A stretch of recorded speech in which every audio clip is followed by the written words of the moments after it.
So, hello mga idol.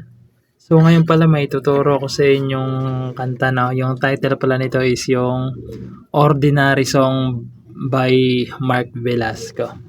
So, napakaganda ng kanta na to mga idol, no?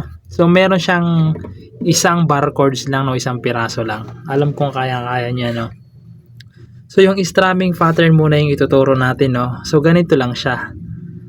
Down, down, down. Okay? Tatlong pababa lang na strum, okay? Tatlo lang. Tapos, pag may nakita kayong chords na nasa loob ng open close parenthesis, ibig sabihin, yung strum natin, dalawang down lang, okay? Pag nasa loob yung chords, no, sa loob ng open close parenthesis, dalawang down lang yung strum, no? So, proceed na tayo sa verse. Okay, yung verse pala mga idol is C, yung C, second string, fourth string, tsaka fifth string, C.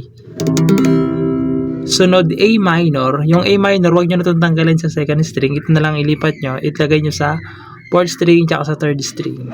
A minor, sunod D minor, yung D minor, first string, third string, tsaka second string yan, D minor, tapos G.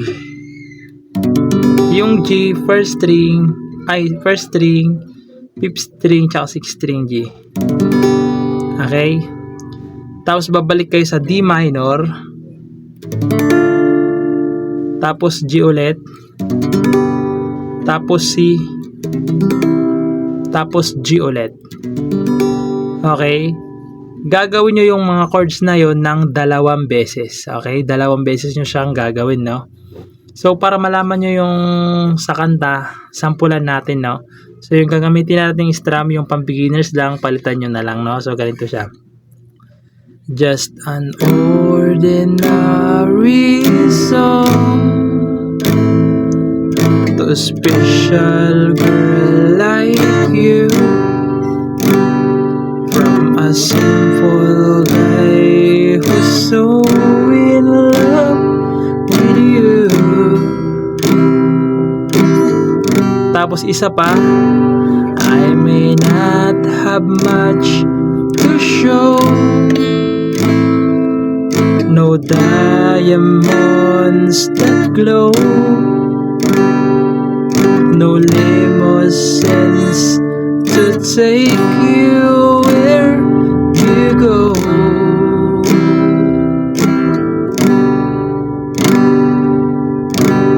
Okay?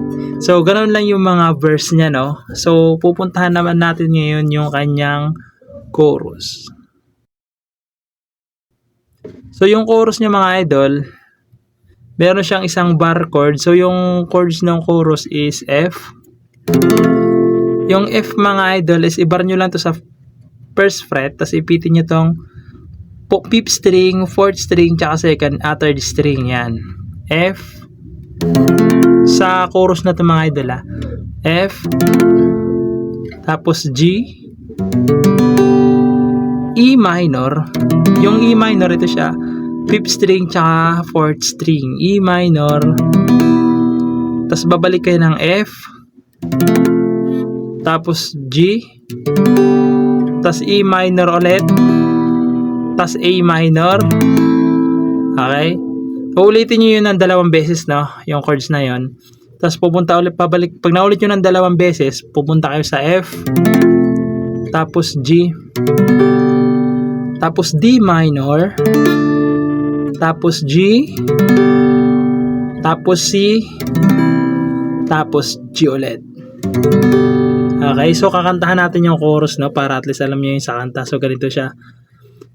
But if you ever find yourself tired of all the games you play,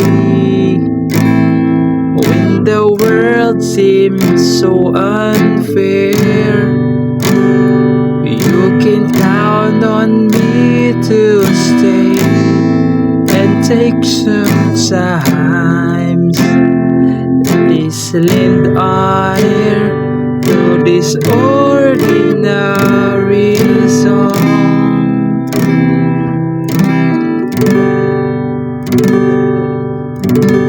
So, ganun lang siya mga idol, no? So, sana nagustuhan nyo yung tutorial natin and ayun lang, sana supportahan nyo ating muntin yung YouTube channel. Bye-bye!